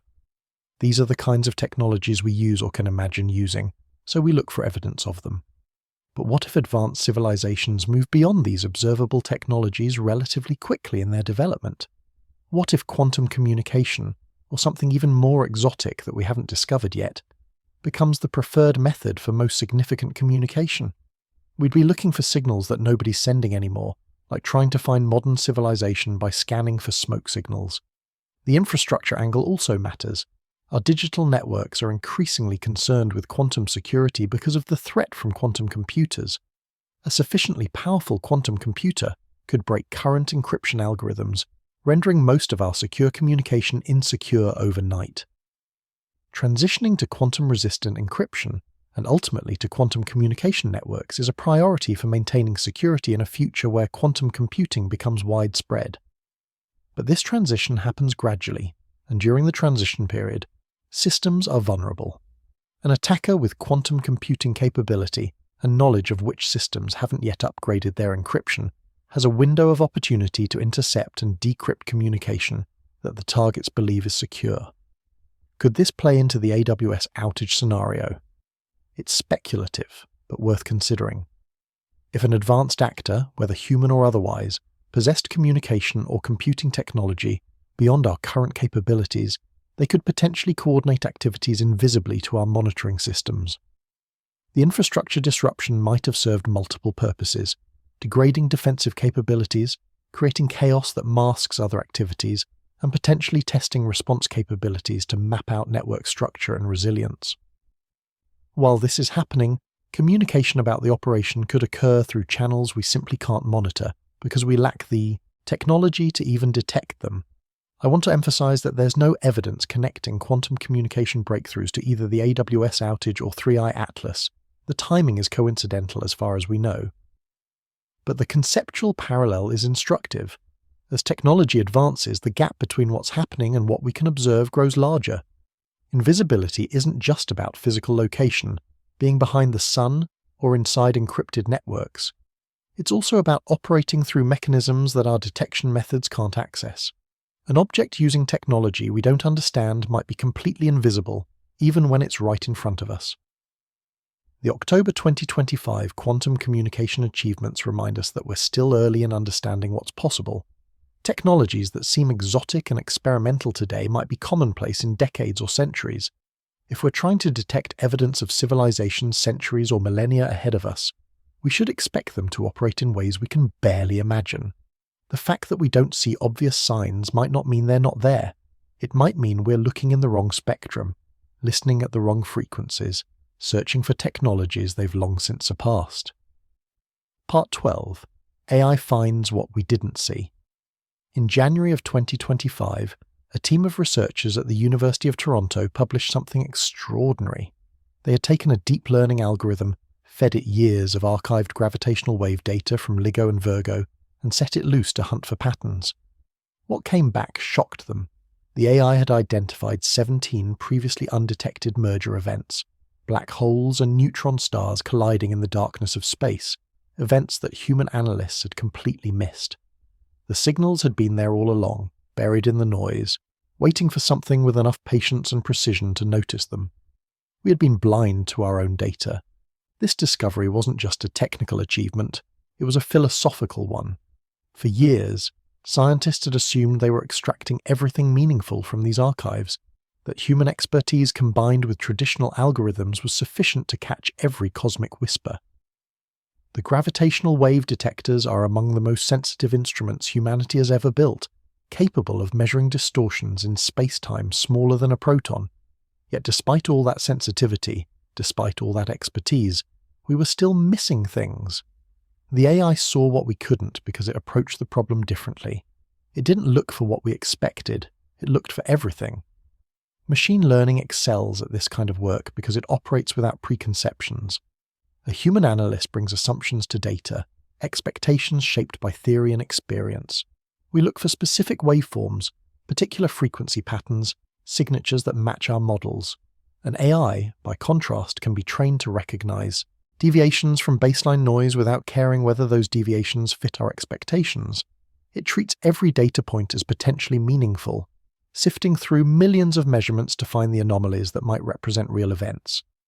In the case of gravitational waves, that meant identifying merger signals that were either too faint, too brief, or too distorted by noise for conventional methods to catch. But here's where it gets complicated. Machine learning doesn't just find hidden signals, it also finds false positives. An algorithm trained to spot anomalies will spot anomalies, whether they're genuine cosmic events or just statistical flukes. The 17 mergers the Toronto team found weren't immediately accepted by the broader scientific community. Each one had to be verified through painstaking analysis, cross-referenced against other data sources, tested for consistency with known physics. Some of them might still turn out to be noise masquerading as signal. The AI gave us candidates, not conclusions. It opened doors, but humans still had to walk through them carefully. This is the tension at the center of algorithmic discovery. On one hand, these tools can reveal patterns we would never find on our own, connections too subtle or too complex for human cognition to grasp. On the other hand, they can amplify our biases, generate spurious correlations, or simply overwhelm us with false leads. The hype around AI in science often glosses over this reality. Every week brings new headlines about machine learning revolutionizing medicine, climate science, materials research, astronomy. Some of those claims are legitimate, many are exaggerated. The difference between a genuine breakthrough and algorithmic noise often comes down to how rigorously the results are validated. So why does hidden data matter? Because our understanding of the universe is limited not just by what we can observe, but by what we can extract from what we've already observed. There are decades of astronomical archives sitting on servers around the world, petabytes of telescope images, spectroscopic measurements, radio signals, X-ray data. Most of it has been analysed once, filed away, and forgotten. But those archives are snapshots of moments that will never occur again, cosmic events that unfolded billions of years ago and left their traces in the light reaching Earth at that particular instant. If we missed something the first time, if our tools weren't sophisticated enough, or our questions weren't sharp enough, that information might be lost forever, unless we go back and look again with new eyes. Now think about Atlas. Think about that blind window in early October, when the interstellar object 3I Atlas was passing behind the Sun, hidden from our view. The telescopes were tracking it right up until solar conjunction made observation impossible, and they'll pick it back up when it emerges. But what if something happened during that window? What if the object changed course, ejected material, emitted a signal, did something that would have been visible to our instruments if only the Sun hadn't been in the way? We wouldn't know. Not immediately. But the data doesn't just vanish. Other instruments might have caught indirect evidence. Radio telescopes not pointed at the Sun, space-based sensors monitoring different wavelengths, gravitational wave detectors picking up disturbances we haven't learned to interpret yet. The information might be there, scattered across different archives, waiting for someone or something to connect the dots. And then there's the outage. Amazon Web Services went dark for hours on October 20th, 2025, taking with it not just websites and apps, but also data collection systems, cloud-based analysis pipelines, remote monitoring stations. Scientific instruments around the world rely on cloud infrastructure to store and process their observations. When AWS fails, data doesn't just stop flowing.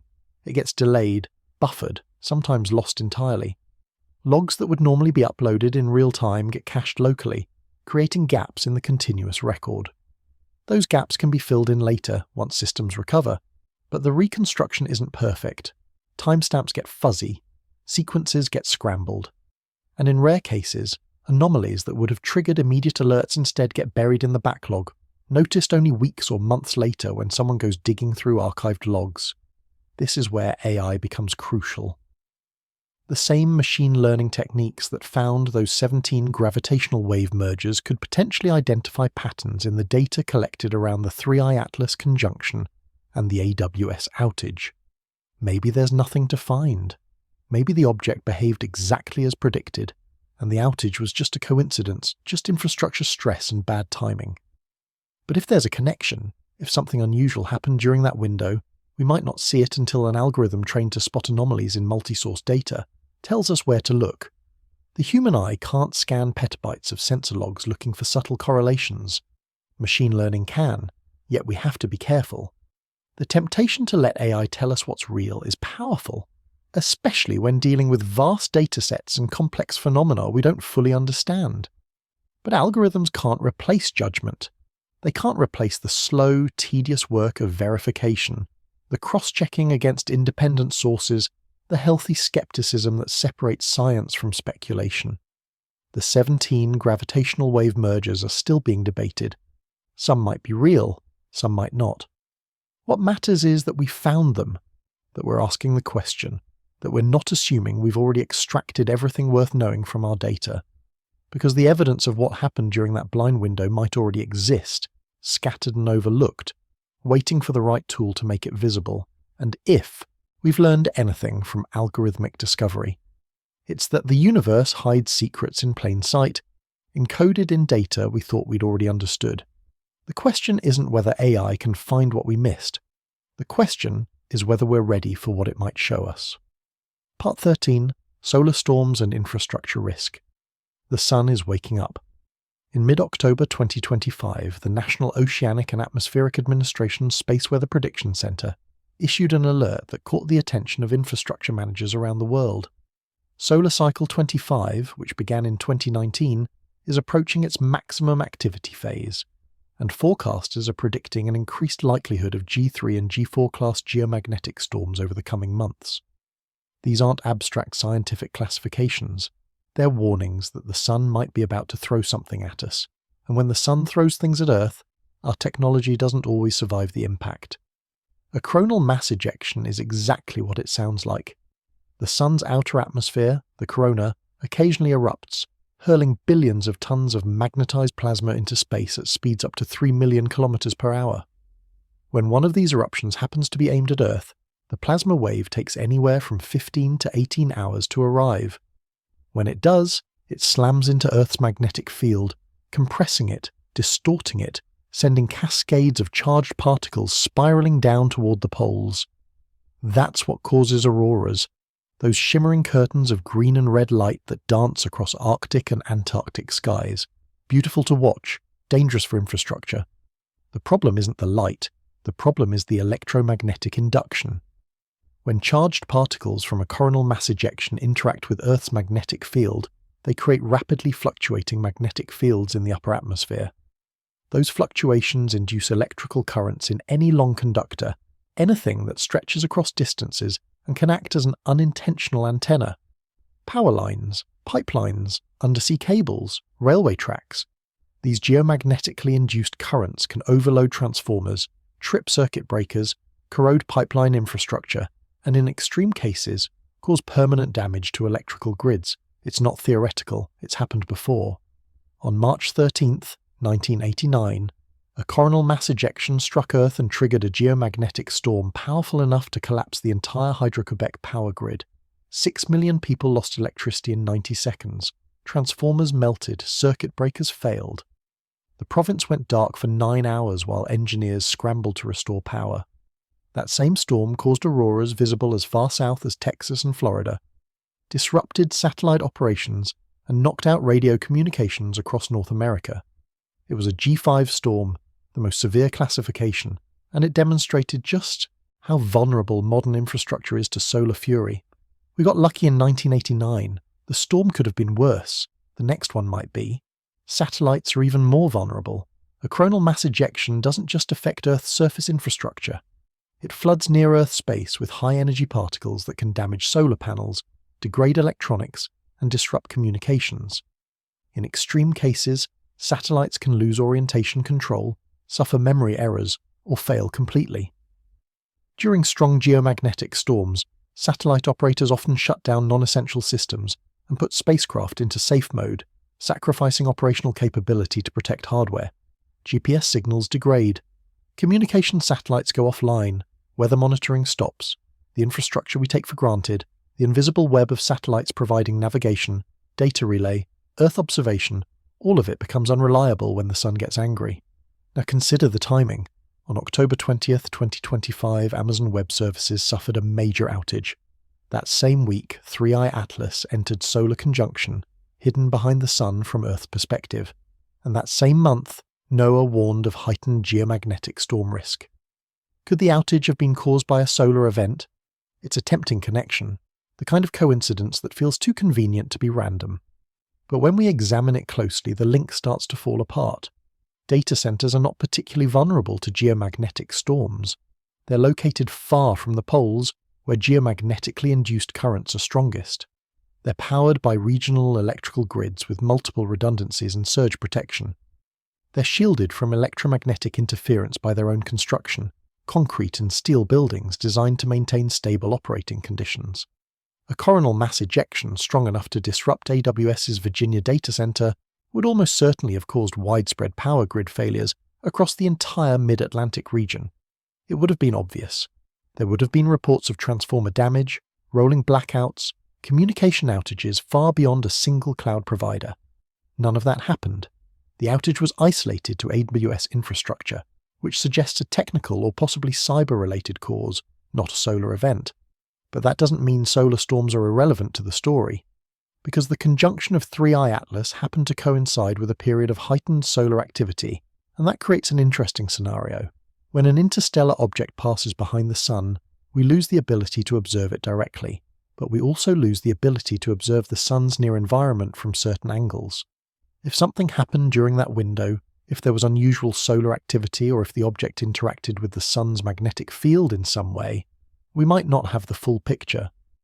And if that same period happened to see a major infrastructure failure on Earth, even one unrelated to space weather, it creates a narrative vacuum that speculation rushes to fill. The real vulnerability isn't the sun directly attacking our cloud infrastructure. The real vulnerability is the cascading failure that happens when multiple systems become unreliable at once. Imagine a scenario where a G4 geomagnetic storm disrupts satellite communications, while simultaneously causing voltage fluctuations in regional power grids. Data centers switch to backup power. Internet traffic gets rerouted through alternate pathways. Network congestion increases. And then, in the middle of all that stress, a technical failure or a cyber attack targets a major cloud provider. The storm didn't cause the outage, but it created conditions where the outage became more likely, where redundancies were already strained, where response times were slower because everyone was dealing with multiple problems at once. This is how infrastructure fails in the real world.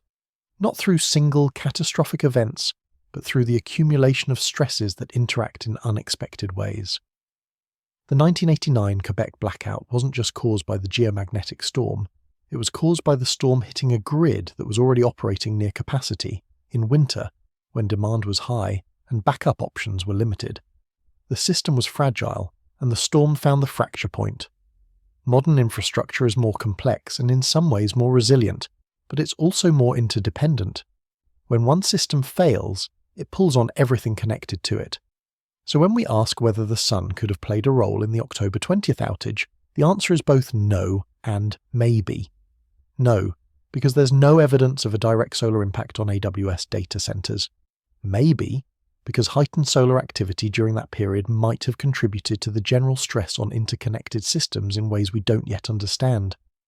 The sun hides 3i Atlas during conjunction, making the object unobservable. Ironically, the sun itself can disrupt the very infrastructure we rely on to monitor space, to coordinate observations, to share data. The threat isn't just cosmic, it's local.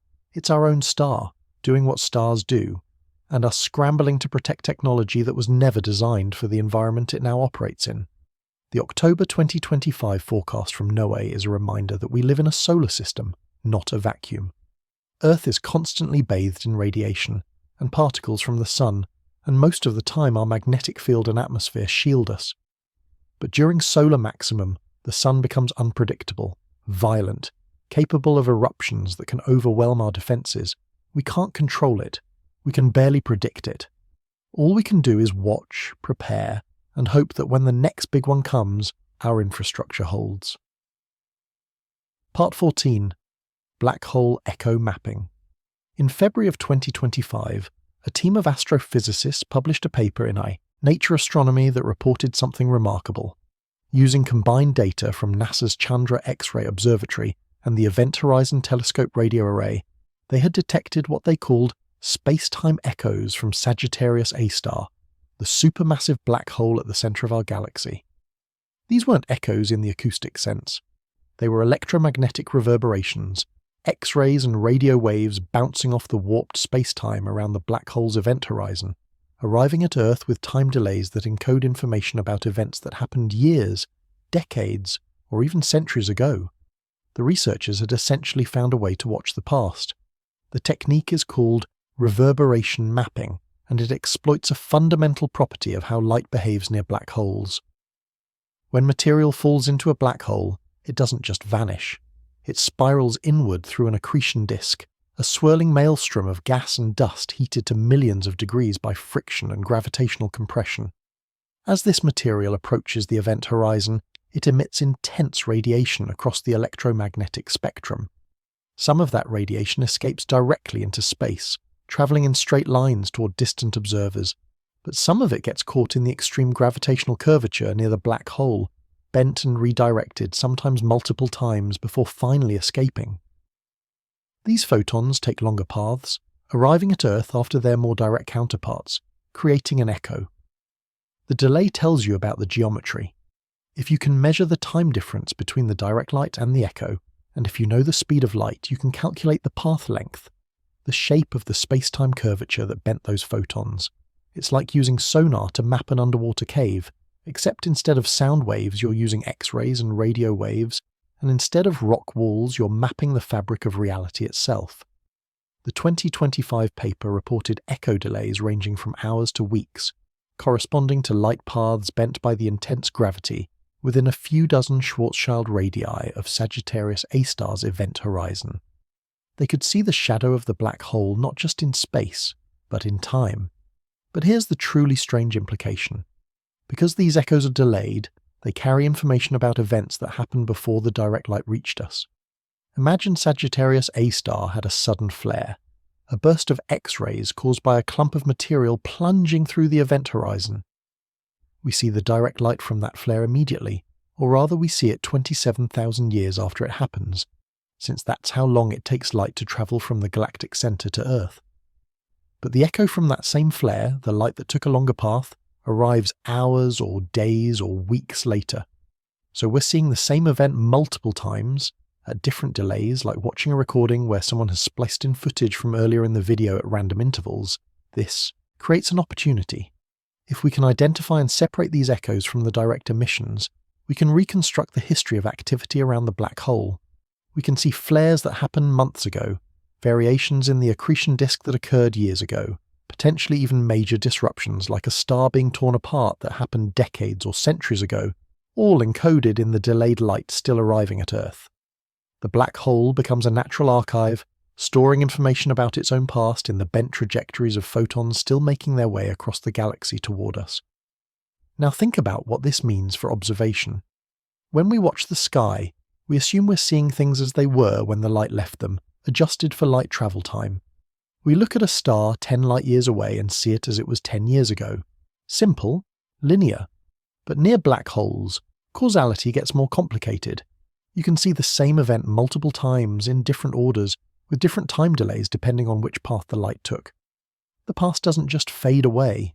It echoes, reverberates, persists in ways that make time itself feel less like a straight line and more like a surface with texture, with folds and wrinkles that trap and release information unpredictably. Apply this logic to 3i Atlas and the blind window. The object passed behind the Sun in early October 2025, hidden from our telescopes by the glare of our own star. We lost direct observation. but that doesn't mean we've lost all information about what happened during that window. Light from the object, assuming it emits or reflects light in ways we can detect, left 3i Atlas and travelled outward in all directions. Some of that light came straight toward Earth and was blocked by the sun, but some of it might have taken indirect paths, reflecting off dust grains in the inner solar system, scattering off the solar wind, bending through gravitational lensing effects from the sun itself. Those indirect photons could arrive at Earth after the conjunction ends, delayed echoes of events we couldn't see directly. The same principle applies to the AWS outage. Digital systems generate logs, records of every transaction, every packet of data, every system event.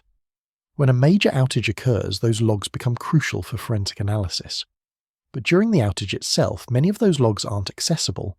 They're cached locally, waiting for network connectivity to resume. When services recover, the logs upload in a flood, a delayed echo of what happened during the blackout. Engineers sift through them, looking for the root cause, the sequence of events that triggered the failure. Sometimes they find anomalies, signatures of problems that occurred hours before the outage became visible, early warning signs that got lost in the noise until someone went back and looked for them. This is the core insight of echo mapping, whether applied to black holes or infrastructure. Hidden events leave trails. Just because we didn't see something happen in real time doesn't mean it didn't happen. And just because we can't see it directly doesn't mean we can't see its effects, the echoes and reverberations that propagate outward and eventually reach us. The challenge is learning to recognize those echoes, to distinguish them from noise, to reconstruct the original event from fragments scattered across time and space. The 2025 Sagittarius A-star paper is still being debated.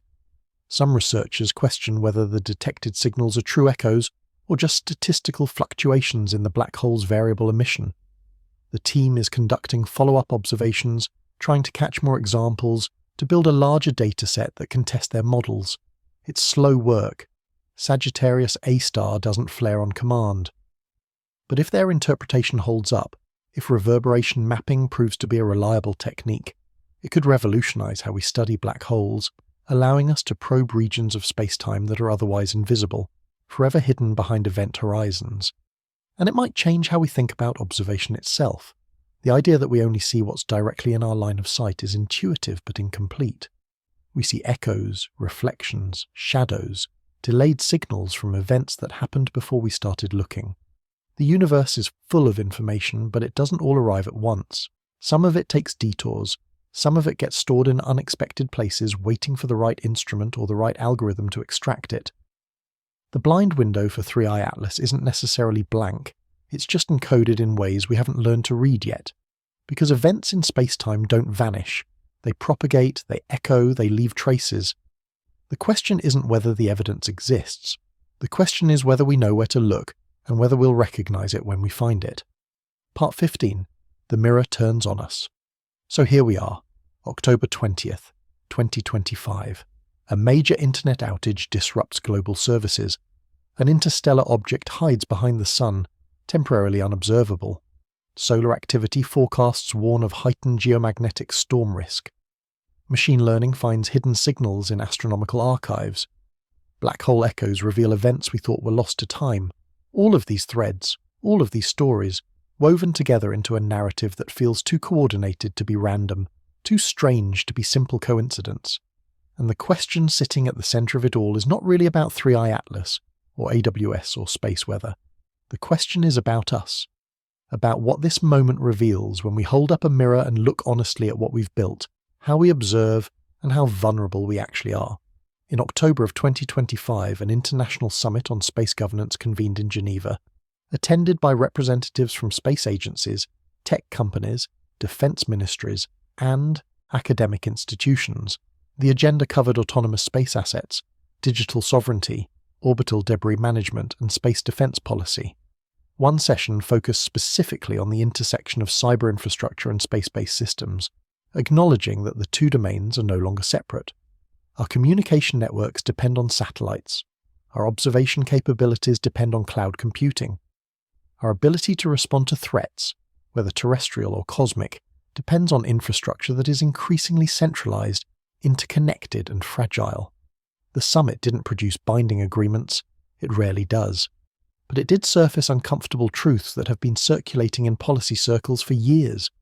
We have created systems of extraordinary capability and extraordinary brittleness.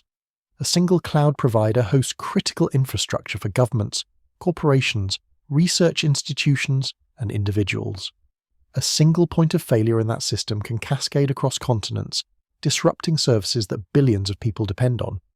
And we've done this not through careful planning, but through gradual accretion, each organization making rational decisions that collectively create irrational risk. If we worry about alien probes, about interstellar objects that might carry unknown intentions or capabilities, maybe we should direct some of that worry inward. Because the most immediate threat to our observational capacity, our communication networks, our scientific infrastructure, doesn't come from space. It comes from the fact that we've concentrated critical functions in systems we don't fully control, operated by entities whose priorities are commercial rather than civilizational.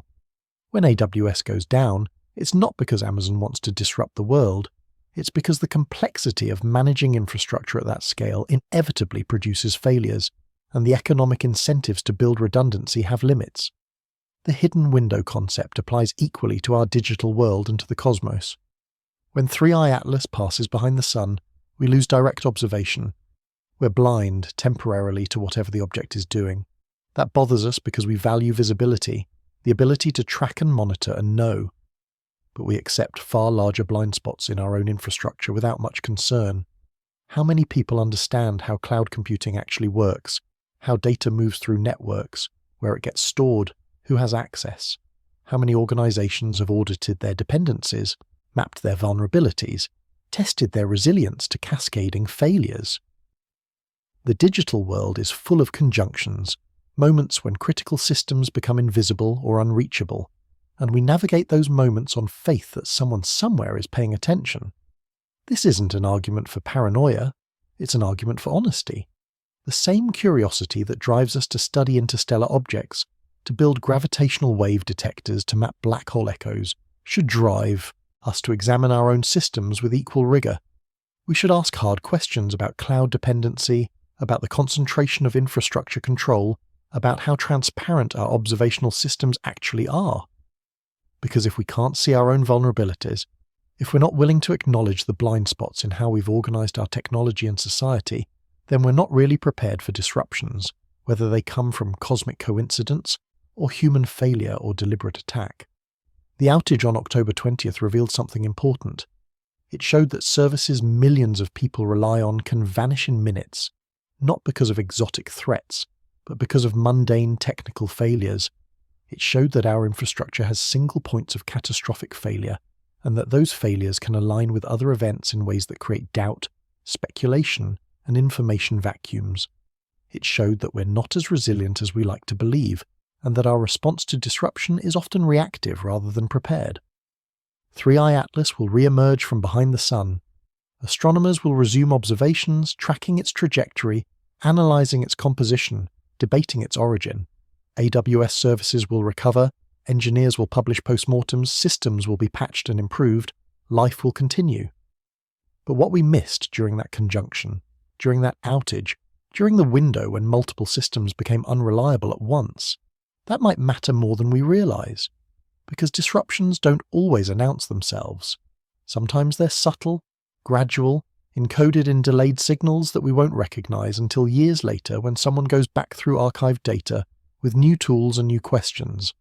The narrative we've constructed around this event, the speculation about cosmic anomalies and infrastructure attacks, is less important than the underlying reality it points toward.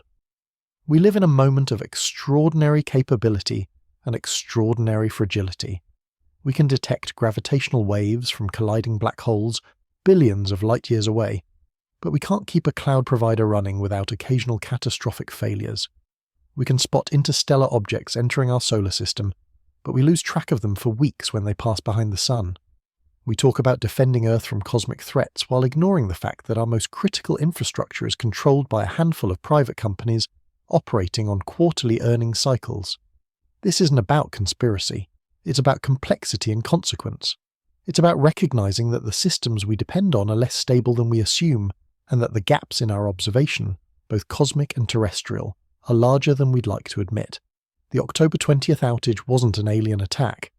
It almost certainly wasn't connected to 3i Atlas except through coincidence. But it was a warning, a reminder that when we build interconnected systems, we also build interconnected vulnerabilities, and that those vulnerabilities become opportunities for failure, whether random or deliberate. So what do we do with this? We stay curious. We ask critical questions. We demand transparency from the institutions that control critical infrastructure. We invest in redundancy, in diversity of systems, in resilience rather than just efficiency. We acknowledge that being prepared means accepting that disruptions will happen, and that our job is not to prevent every failure but to ensure we can respond effectively when they occur. We recognize that cosmic humility, the willingness to admit how much we don't know about the universe, should extend to humility about our own creations. 3i Atlas is still out there, hidden for now, carrying whatever secrets interstellar objects carry. The servers are humming again, packets flowing, apps responding. The sun continues its 11-year cycle, occasionally hurling plasma into space. AI algorithms sift through archives, finding patterns we missed. Black hole echoes carry information from decades past. All of it continues, overlapping, intersecting, creating moments of alignment that feel meaningful, because we're wired to see patterns, to construct narratives, to make sense of randomness. But sometimes the pattern is real. Sometimes the alignment matters. And the fact that we can't yet tell the difference, that we're still learning to read the echoes and interpret the gaps, means we should stay vigilant, not paranoid, not frozen by fear of invisible threats, but awake to the possibility that what we didn't see during that window, what got lost in the blind spot behind the sun and the chaos of a global outage, might be the most important part of the story. The next revelation may not come in light. It might come in shadow, in the analysis of delayed data, in machine learning algorithms finding correlations years after the fact. It might come when we least expect it, when we've moved on to other concerns and forgotten about that strange week in October 2025, when everything seemed to happen at once. Or it might never come at all. We might never know what we missed. But we'll keep watching. We'll keep building. We'll keep trying to see clearly while acknowledging that clarity is always partial, always provisional, always subject to revision when new information arrives. That's the condition we live in, caught between what we can observe and what remains hidden, between the systems we control and the ones that control us. The mirror turns on us, and we see ourselves reflected in the same darkness we project onto the cosmos. Fragile, curious, reaching toward understanding while standing on infrastructure we barely comprehend. Stay awake, stay critical. The universe isn't finished revealing itself, neither are we.